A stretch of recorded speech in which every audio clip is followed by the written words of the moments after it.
Oke dulur-dulur, sekarang kita akan garap sawah lagi dan seperti biasa kita pertama-tama itu kasih grease dulu. Ini Bang Kicen sedang mengisi grease. Seperti biasa untuk penggarapan lahan sawah ini yaitu tanahnya itu harus di loading, dipindahin, baru bisa kita cetak sawah karena ini posisinya miring. Tanah yang di loadingnya ini juga sangat banyak sekali.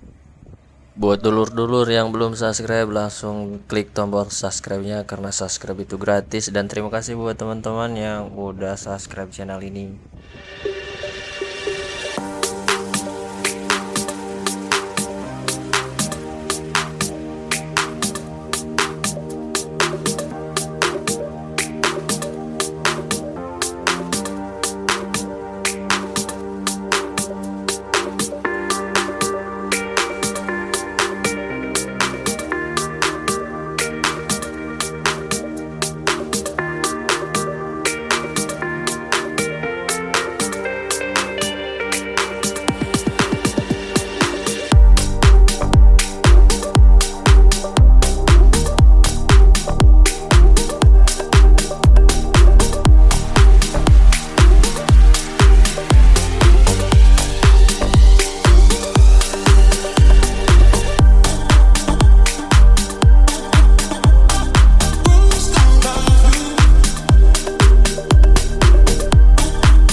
Terima kasih buat teman-teman yang sudah nonton dari awal sampai akhir, dan jangan lupa like, komen, dan subscribe.